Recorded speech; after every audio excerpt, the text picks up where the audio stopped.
Hello and welcome.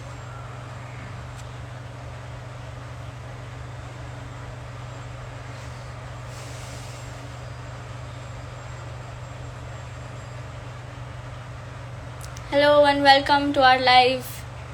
We'll wait a couple of minutes till a few people join and then begin. Can you tell me in the comments below if I'm audible?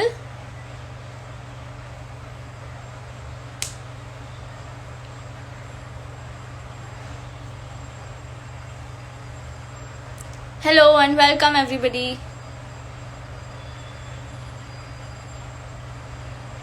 Am I audible? Thank you, Adele. Thank you, Rohan. Alright, thank you everybody. So hello and welcome to None in Three's live. I'm going to wait for a minute or two more for a few more people to join before I begin.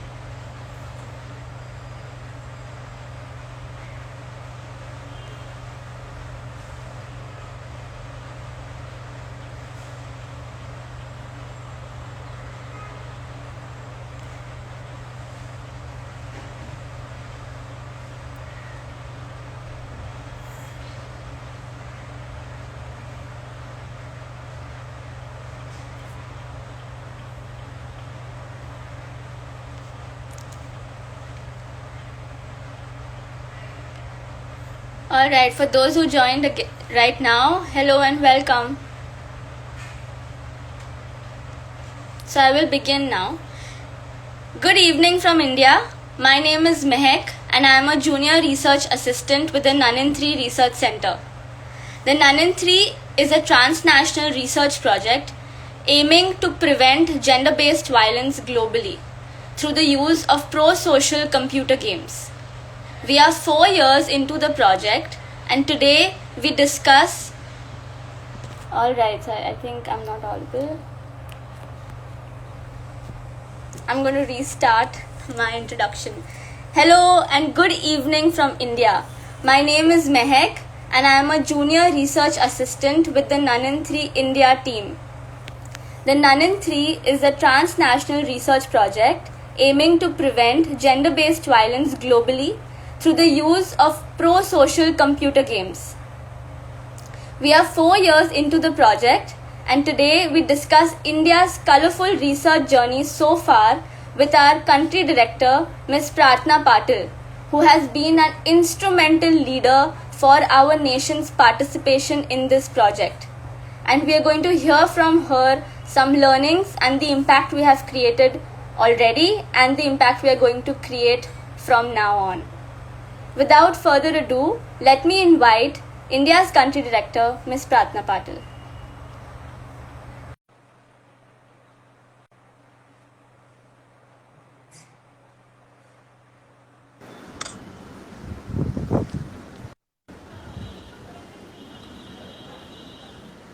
Hello, ma'am. Hi, Mehak. How are you?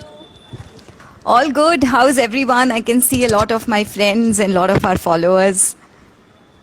Yes, quite a few people have joined us. Alright. Do you want to begin with the introduction of yourself for people who have joined us? Yes, absolutely, Mehak. And you already gave a very beautiful, a very dynamic introduction. But I'm Prarthana Patil. I am also faculty with ISDI, and I am I'm country co-director for None in Three. And we have been very, very excited about this project and, of course, this chat with Mehak. So looking forward to what brings us here. Yes, I think we're all excited. Just before I ask you the next question, could you just adjust your microphone a little bit? I think your voice is a little static. Is that better now? Yes. Alright. So, Pratna ma'am, tell us how did the None in Three journey begin for you? Right from the start. Okay, that's a long answer, but I'm going to try and make it very brief, and I'm going to talk about just some key things which make this journey very, very integral. But for us, I think it started because we were approached, the ISDI School of Design and Innovation was approached with this project. And I think we are just very, very grateful that it came to us and we got to lead this for India. And also extremely grateful for the fact that I and Bhanu Verma were selected as leading this project for the India chapter as country co-directors. And I think after that, things have just changed for all of us. Yeah, it's been quite a journey so far. So, if I have to ask, what do you want to take on the responsibility of representing your entire country for a project like this, which is in fact dealing with deep-rooted issue of gender bias and gender bias. So, Mehek, I think it's again a difficult question to answer, but definitely, as the question itself says, the responsibility has been huge. And it started with even us realizing on a very personal level what it means to us, because that's something which was neglected, something which we ignored and something which we took for granted. But there it was right in front of us, and we had to then talk about it and face it. And before that, we had to believe that we understood what it meant by gender-based violence.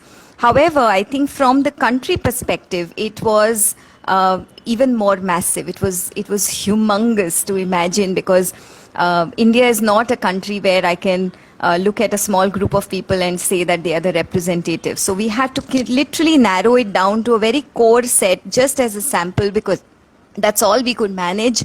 And the project has been extremely integral in the manner that the responsibility has become a very personal task for all of us on the team now. So it's no more just the project, it's no more just just me or Bhanu, it's the entire team who has taken up this responsibility. And yes, it's been very profound.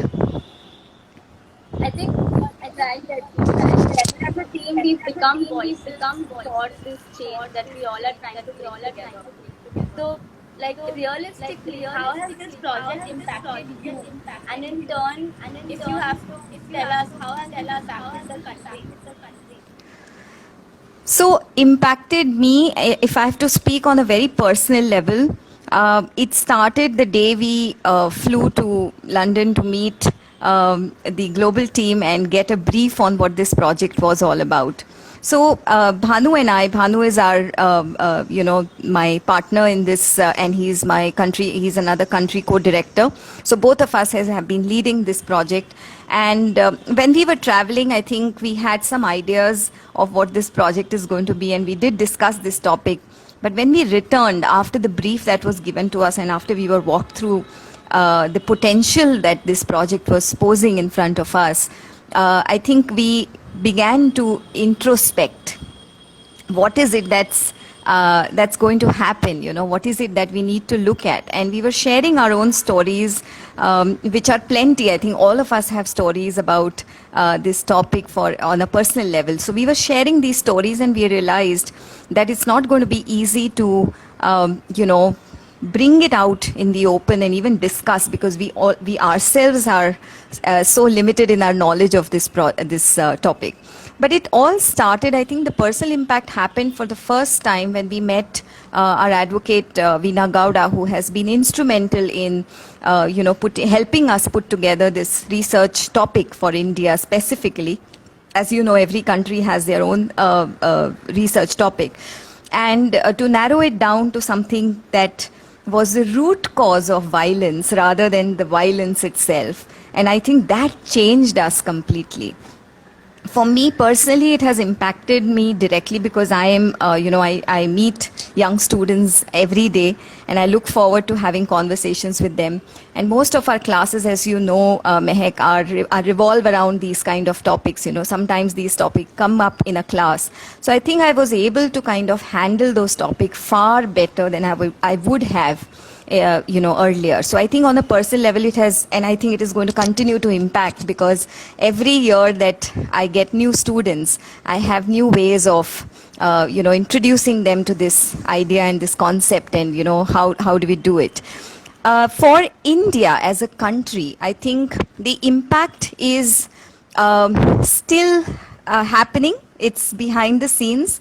As you know, our game, all of you who are probably, following us, you know that the aim of this project was to be a socio-cultural game, which was going to be played by the students. And the whole idea was to introduce this game in schools for young children and make it a part of the curriculum. So for this, we also signed an MOU with the government, with the former government, and we were extremely pleased with the way they have responded to our project. They were extremely excited, and in fact, it was the fastest MOU that we got done with the government. As soon as we, got in touch with them, they were very excited. They came, they visited us, they understood the project, and they were just happy about the fact that there is an outcome which is an impactful outcome. It is not just a research paper or a publication, though they are part of this project, but it was an actual game which is going to be a part of everybody's lives eventually. So currently, I think we are in the process. The game is almost ready, and I'm very, very excited, Mehak. I'm sure you are too. So the game is ready, and we are looking forward to trying it out soon. And we are going to have a small trial very soon. And once it's done, once we have our impact study, well, by God's grace, I'm sure we'll be able to implement it very, very soon. So it's definitely going to impact the country in a big way. I completely agree on that, and I think all of us on this side are waiting for that to happen. Because, I mean, using a game to create impact, to get time to create is novice in itself. So I'm going to take a step back, ma'am, and reiterate what you said. When India's research focus was pinned down, is when something transformed inside you and it impacted you. Do you want to talk a little bit about India's research focus? Yes, definitely. I think it's very close, and the story itself is very close to my heart. The way we approach this, I remember very clearly. I'm sure if Bhanu is listening, and he will remember this as well. Bhanu and I had gone to, we were meeting a lot of stakeholders, a lot of people who have played an instrumental part in, getting us started off in India, because both of us don't come from a research institute, but this topic was close to our hearts because we have children, nieces, nephews, students, etc., right? So it mattered to us. It suddenly, brought it in front of us and said, okay, what can you do about it? And here we had a chance to do something about it. And we met Advocate Veena Gowda, and we were discussing it, and we were just generally talking about violence, and the first kind of violence that came to our mind was domestic violence, and we talked about sexual abuse, and we talked about child sexual abuse, and we were just dappling with the idea of what should we actually focus on, because it's not possible to look at it in entirety. These projects usually focus on a much narrower topic because that's the only way one can impact it. And we weren't very sure we wanted to exclude any of those topics. So that's where she kind of helped us. And she showed us the real picture. And that's when we realized that violence is just the outcome of the gender bias, which is existent in our society and culture for generations together. So it is something which impacts every generation, and it has impacted every generation.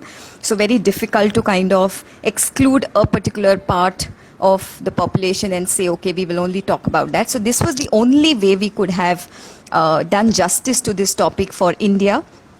And I think I'm super happy. I think after that it was a big sigh of relief, because it suddenly everything just fell into place, and we were like, okay, now we are talking about something. It just started making a lot of sense, because then we could address so many issues under it. So I think that to arrive at that research focus is the most important part for, I think, any project which is that, large in nature. Yeah, because that so far, through these 4 years, that one research focus. And totally. India has a but what are some of the milestones that if we have so far because of our project? What can we celebrate? The little milestone. There are many, many milestones, Mehak. I think the first milestone was to get the project itself. It was beginning for us. It was a turning point for all of us who are involved in this. And then, of course, it started with bringing the right people on board. And trust me, we didn't have to try very hard because we just got the right people. And you are witness to that, Mehak. You were the first person who we thought of to bring on board, and you and Sunena. And after that, I think you've been with us for the last 3.5 years, and you know where we are.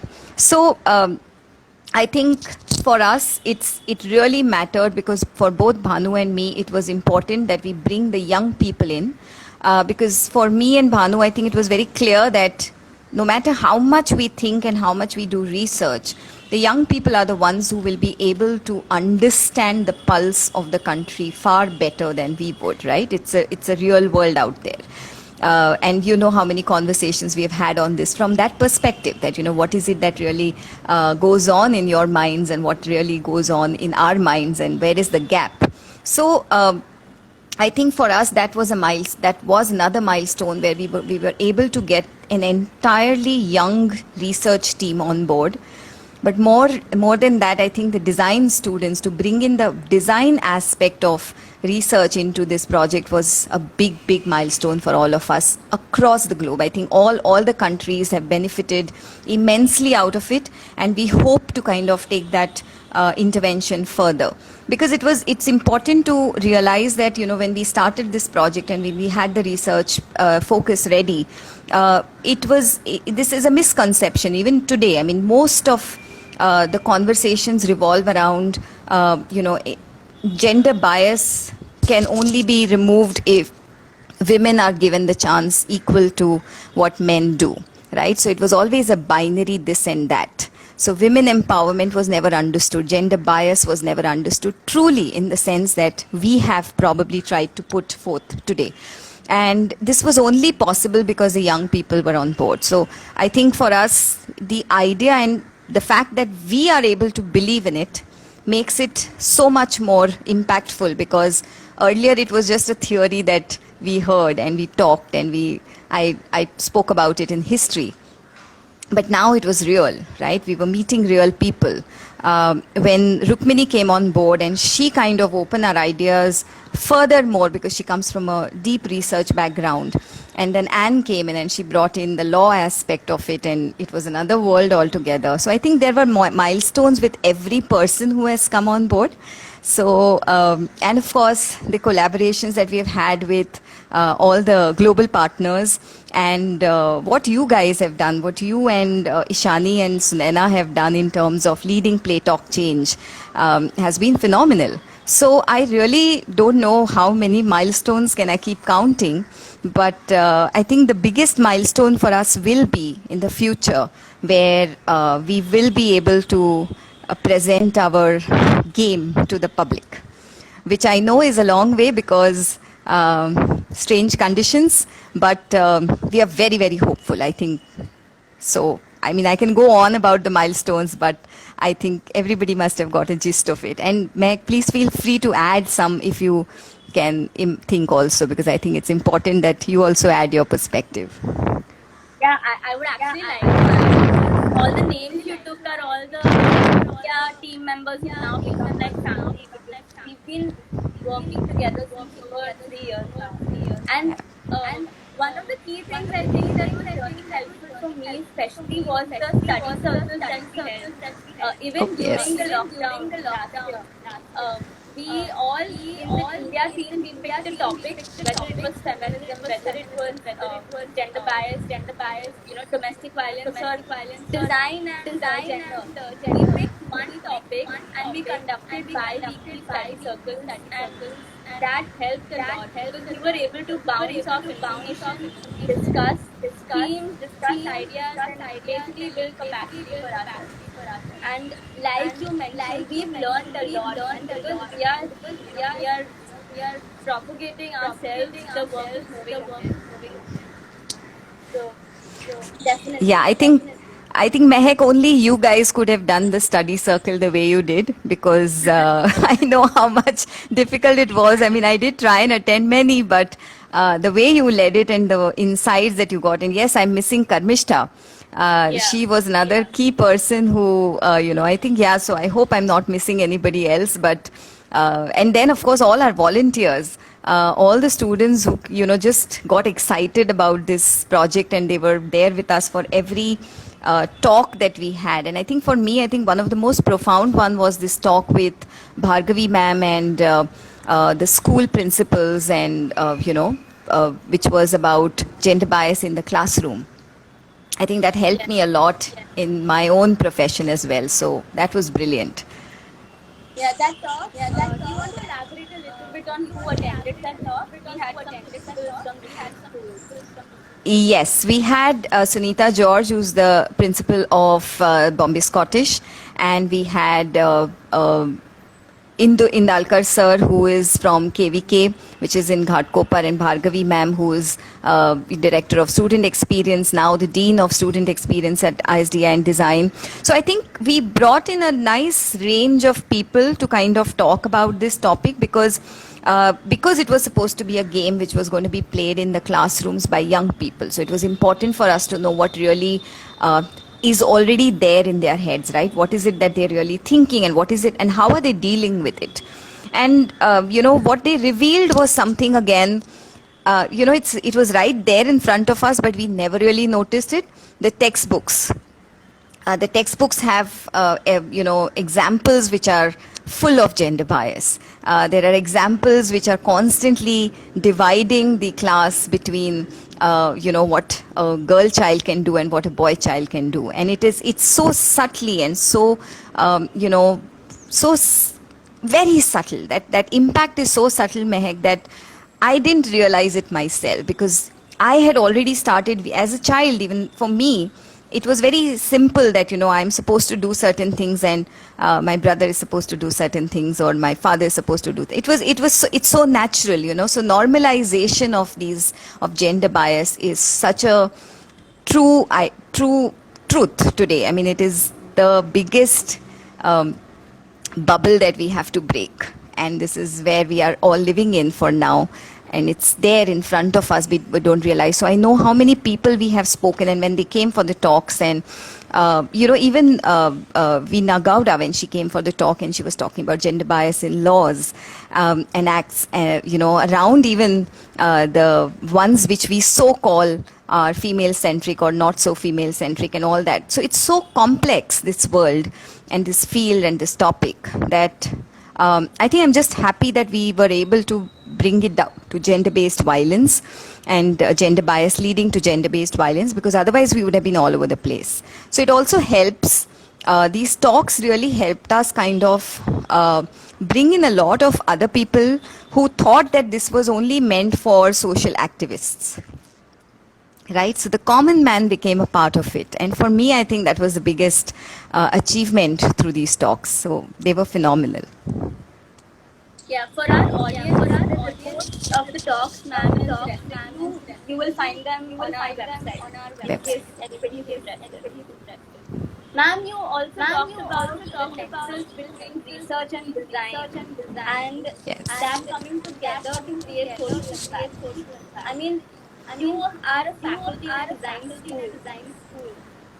What do you think? Do you believe that when these different fields come together, what is the power or what is the impact they have to drive change?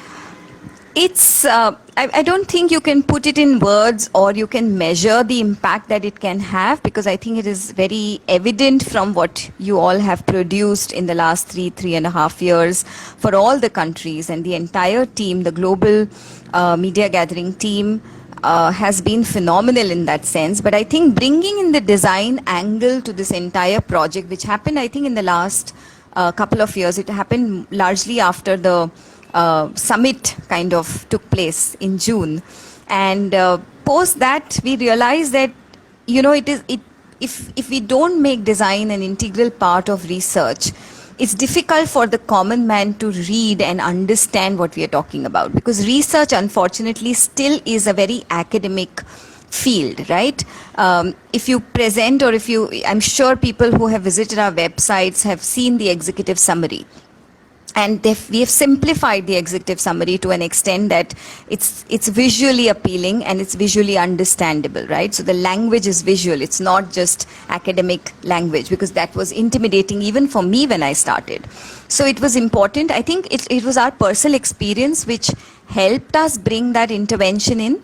And I think we've, in that sense, there was a necessity of design becoming a part of research field, and that marriage is important, that collaboration is important. And I just hope that through this project and everything that we have done so far, we are able to bring this out into the world and help further research organizations and research projects to simplify their findings to bring it to the common man. Because eventually, if the research findings don't reach the common man, then it remains, written down somewhere on a website as a scholarly paper for somebody to research on, right? So it's that information is required, and I think it's important that design does that, because design has a language. It crosses all the barriers of education, language, cultures. It's a visual language, and it can be understood by anybody. So I think that's the potential that it has. I think it's huge. Couldn't have said it better, but it's on that. Thank you, Mehak. On that note, you're welcome. I'm going to ask three many questions in the comments below, and we'll take them up after our last. Yes. So, ma'am, what advice would you give other transnational projects like ours or similar projects who are aiming to create social impact? I think the first thought that comes to my mind is that, I'm nobody to give advice to anybody, but based on our experience, I think the one thing I can share is that always bring in the young voice and the young thought. The young people must be a part of any project which aims at social impact, because we are under this illusion that we understand what's happening in the world today in this generation. And I see it every year the thought processes in my class change, and I have to adapt to that thought process, right? So it's important for us to realize that young people are the most important category of people that one must include in a project like this. And definitely I think design must be looked upon as another intervention. And third is there must be a lot of communication with the common man, with the outside world on a very regular basis, because otherwise your work or the time period that you're working on becomes redundant, because for 3 years nobody has heard anything about you, and then suddenly in the 4th year you tell them that this is what we are doing, but they haven't really been a part of the process. And if you're not a part of the process, it's less likely that people will recognize what you have done or even pay attention, because it's for them it's just a outcome, they don't know where it has come from. So I think for us, for India, for Nanin 3 global project and India particularly as well, it has helped that we were able to share this process with everybody at every given point of time. I think even Ryan and his team have done a phenomenal job in terms of releasing these little excerpts constantly, and of course the entire team. I can keep naming them, and we'll take another half an hour to talk about them as well. But yeah, they've just been fantastic. So I think those are the 3 things which matter the most. Very well noted. And we have a question. What is next for Nanin? What is next for India? Oh, Adele. Hi. Good evening, and nice to see you here. So next for India is to continue working on this, in spite of the fact that we are officially we will be, our 4 years tenure is getting over. For us, I think because we've had, again, I've mentioned this before, but because we have a young team who are very eager to take this out, I feel for India it's time now to introduce this change, this game, this intervention in a big way. And most important is how we can take it to other states, because right now we have imagine for a 4-year project, we were able to only focus on a small group of people, a sample group in Mumbai. And we want to take it further.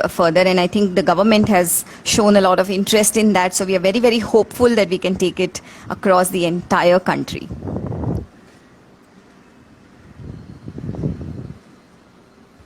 Thank you for that, ma'am. Thank you for that. Does anybody else have any questions?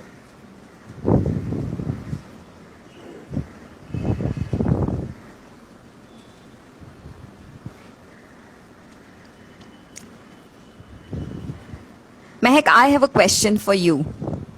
Sure.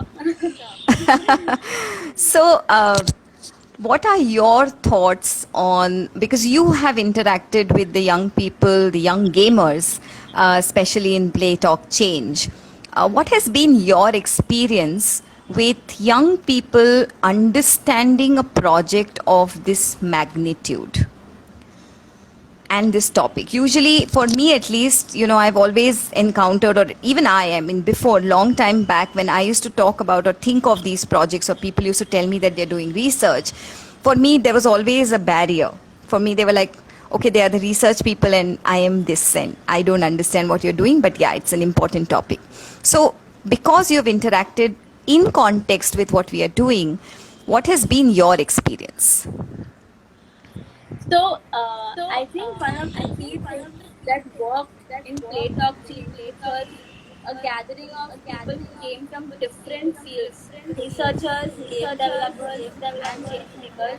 What helped was that we were able to bounce off these different fields. What a researcher is doing specifically, they were able to explain to a designer. What a game designer does to a game designer, what goes into developing a game. We were able to communicate to the researcher, and together we were able to put it out to the audience. But I think when you're dealing with a matter like gender-based violence, it needs to be broken down much. So what we did in the run-up to the conference was also create a podcast to talk about lived experiences of people. And I think that was key, because even for us organizers, listening to people, one person share their experience being a survivor or even being an observer to gender-based violence opened up a lot. Our entire approach to the project changed. And I think that is important, because that brings in that emotional connect directly, and you're able to identify some blind spots some they have. Like the way we were dealing with people before we had this podcast was way different when we started dealing with people later. There were certain blind spots that were identified. So breaking it down and just listening to lived experiences and having that like emotional connect to the work is very important. True, very true. But that was an excellent series that you guys did, the lived experiences. I think it was brilliant. They were such lovely insights shared, and it was, I think one needs to be able to have the courage to be vulnerable in spaces like this, because if one is not, then we are taking away the sensitivity in this project. So I think all of us have been there, right? And I think another point that comes to my mind when we are dealing with topics like this is self-care. To take care of ourselves and to see and not get affected. And if you are, then reach out. And I think we have done that a lot in our teams and even globally. Everybody's always reached out to us, especially during this pandemic, which has been difficult for so many. But the impact of the pandemic on this project is something which still needs to be measured and still needs to be understood, because while there are research which has been conducted by the government very quickly, I think I really commend them for that. There needs to be a very, very integral intervention into this area of what really happened during the pandemic and what is the impact of it.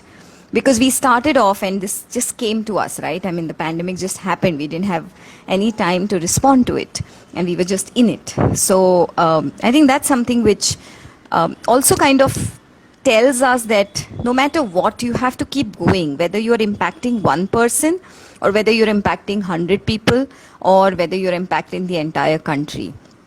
Because for me, if I was able to at least plant the seed in one student or one young people is enough, because I know sometime they're going to think about it and it's going to sprout and it's going to make a difference to another 5-10 people. So I think that's all that we can hope to achieve, and we keep doing what we can given the limitations that we are in. Yes, I completely agree. I'm glad you got self-care, because Nanansi has planned a live chat around self-care with Oh, wow. Nadia in September. So please look out for that in the coming weeks. And on Superb. That sounds great. yes. And on that note, it was a wonderful conversation with you. And I only hope that our audience enjoyed and learned about India's journey so far. If you have any more questions for us, please send them via DM or email them to us, and be sure to respond. Thank you so much, Meg. Thank you everyone for joining us. Yes. Thank you.